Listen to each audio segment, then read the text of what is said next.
Olá, meu querido amigo, minha querida amiga, meu querido irmão, minha querida irmã. Este é o canal Teologia e eu sou o pastor Jucimar. Deus abençoe a sua vida, Deus abençoe a sua família, Deus abençoe você que já se inscreveu, você que já deixou o seu like, você que já compartilhou os vídeos deste canal e você que ainda não se inscreveu, você que ainda não conhece este canal. Quero convidar você a conhecer este canal, a se inscrever e nos ajudar a divulgar a palavra de Deus, pois o propósito deste canal é levar conhecimento bíblico e teológico ao maior número de pessoas possíveis, tá bom?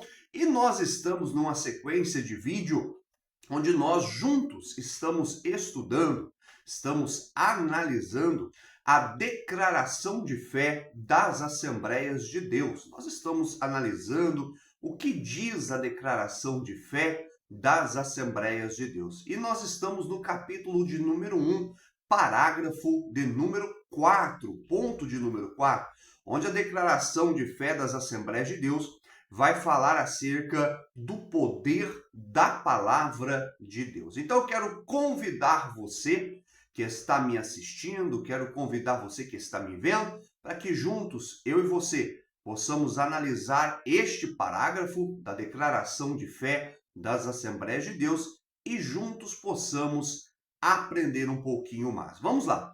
Assim diz a declaração de fé das Assembleias de Deus, capítulo de número 1, parágrafo de número 4. Eu vou ler para você. Diz assim: a Bíblia revela o seu poder de forma clara e inconfundível. Ou seja, a própria Bíblia, ela revela o seu poder e a sua autoridade. E isso não nos deixa dúvida, não nos traz confusão, por isso ela revela o seu poder de forma inconfundível. Vamos lá. Ela emprega uma metáfora para mostrar este poder quando chama a si mesmo de a espada do Espírito, que é a palavra de Deus. Isso está no livro de Efésios, capítulo de número 6, verso de número 17. O seu poder é capaz de destruir as fortalezas de Satanás, como também pode penetrar no mais íntimo do ser humano. O próprio Senhor Jesus Cristo derrotou Satanás usando o poder das Escrituras sagradas quando foi tentado por este no deserto. Jesus evitou qualquer outro argumento, abrindo mão do uso dos seus poderes sobrenaturais, característicos do seu ministério terreno, e disse apenas: está escrito. E isto por 3 vezes. Citou a lei de Moisés, o livro de Deuteronômio. Está escrito: nem só de pão viverá o homem, mas de toda palavra que sai da boca de Deus. Mateus capítulo 4, versículo de número 4. Também está escrito: não tentarás o Senhor teu Deus, porque está escrito: ao Senhor teu Deus adorará, e só a ele servirá. Isto é o que diz a declaração de fé das Assembleias de Deus, no capítulo 1, parágrafo de número 4, onde a declaração de fé está tratando acerca do poder da palavra de Deus. E o que ela está nos demonstrando aqui? Bom, ela está nos demonstrando que a palavra de Deus por si própria, ela é poderosa. Ela chama a si mesmo de a espada do Espírito. Quando isso acontece? Esse texto, ele está envolvido em um contexto, nós vamos ler para nós vermos o contexto, mas o apóstolo Paulo, ele está nos orientando que nós devemos nos revestir da armadura de Deus. Então, Paulo, ele vai descrever qual seria esta armadura. E dentro deste contexto em que Paulo está descrevendo a armadura de Deus, Paulo vai citar a espada do Espírito. Eu quero convidar você para que você possa pegar a sua Bíblia e ler junto comigo o livro de Efésios, capítulo de número 6, versículo de número 10 a seguir. Vamos ver o que o apóstolo está dizendo para que nós possamos entender qual é esta ideia de espada do Espírito que a Bíblia está se referindo. Vamos lá. Capítulo 6, verso 10 do livro de Efésios diz assim: No demais, o apóstolo Paulo falando, no demais, irmãos meus, fortalecei-vos no Senhor e na força do seu poder.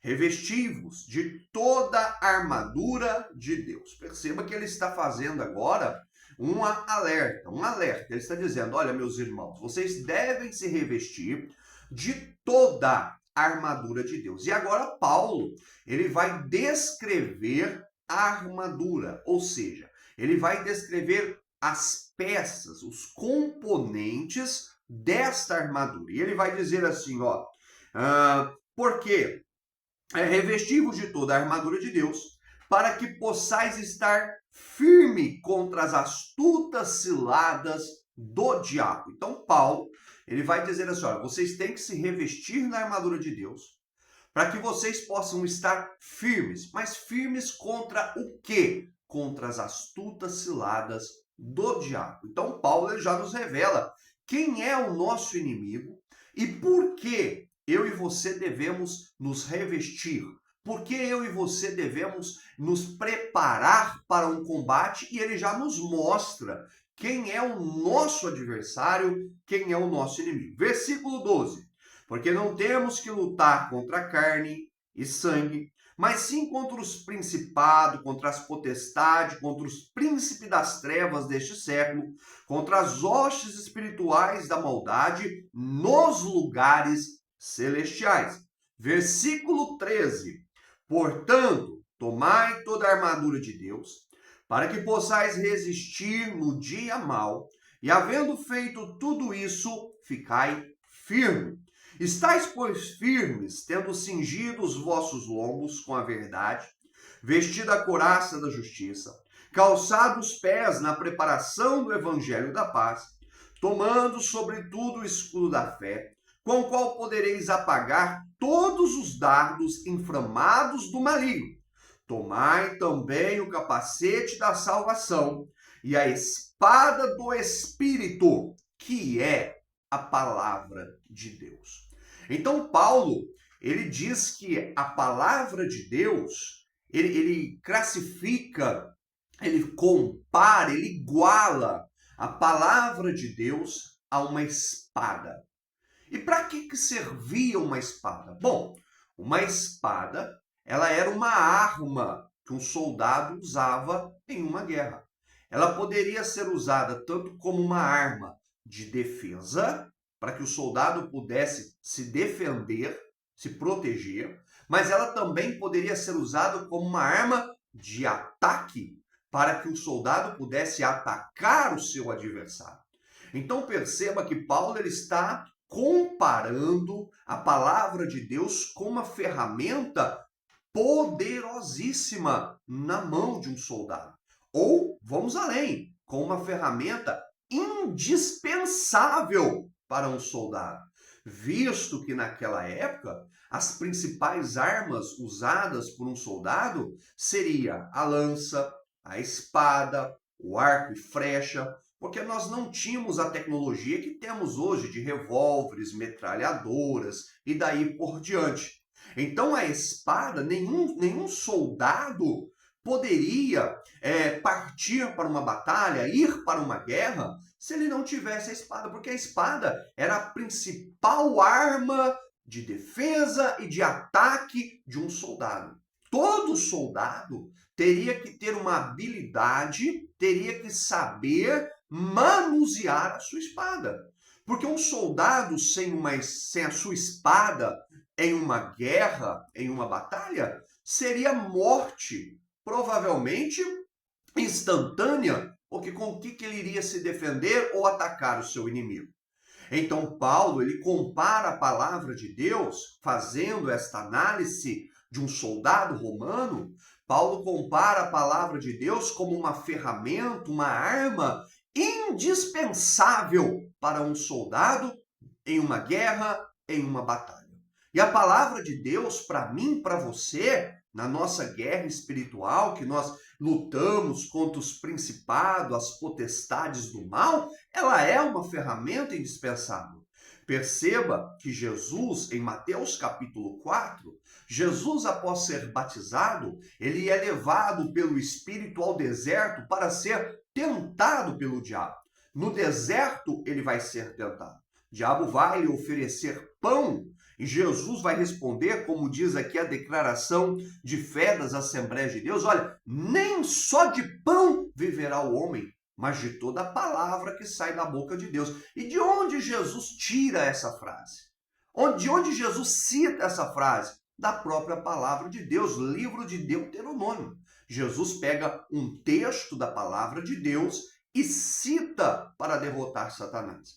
Satanás, ainda não satisfeito, ele vai levar Jesus agora ao pináculo do templo e vai dizer, olha, se tu és o Filho de Deus, então lança-te daqui, porque está escrito que aos teus anjos dará ordem ao teu respeito, para que te guarde, para que não tropece em pedra alguma. E o que Jesus faz? Jesus vai agora vencer o diabo com o poder da palavra novamente. Ele vai dizer, mas também está escrito, Satanás, não tentarás o Senhor teu Deus. O diabo, ainda não satisfeito, vai levar Jesus a um alto monte, vai lhe mostrar todos os reinos da terra e vai dizer, olha, tudo isso te darei se prostrado me adorares. Jesus agora, ele pela terceira vez, ele usa o poder da palavra e ele diz, mas também está escrito, somente ao Senhor teu Deus adorará e somente a ele prestará culto. E neste momento o diabo vai, os anjos de Deus vêm e servem a Jesus. Perceba que Jesus, ele usa o que para derrotar o inimigo? A palavra de Deus. Por isso a palavra de Deus, ela tem poder. Poder para quê? Para nos ajudar a derrotarmos o inimigo, a vencermos as nossas batalhas, a nos orientar quando nos achamos perdidos, sem direção, sem saber para onde ir, como agir, o que fazer, como prosseguir. Mas a palavra de Deus, ela é poderosa para nos ajudar, para nos orientar e para nos guiar. Por isso, nós cremos, professamos e ensinamos, segundo a declaração de fé das Assembleias de Deus, que a palavra de Deus, ela é poderosa, tão poderosa como uma espada, a espada do Espírito, que todo soldado cristão, todo soldado que se alista no exército de Cristo tem de carregar na sua mão para enfrentar o seu inimigo, que não é carne, que não é sangue, mas são os principados e as potestades, ou seja, Satanás e os seus demônios e os seus anjos. Por isso, este é o grande poder da palavra de Deus. Que Deus abençoe você, que Deus abençoe a tua vida, Deus abençoe a tua família, Deus abençoe você que já é inscrito neste canal, você que já deixou seu like, você que já compartilhou, você que ainda não é inscrito, se inscreva neste canal, compartilhe esse vídeo, deixe o seu joinha, nos ajude a divulgar a palavra de Deus, o conhecimento teológico ao maior número de pessoas possível. Que Deus abençoe você, Deus abençoe a tua família e até o próximo vídeo, se assim o Senhor nos permitir.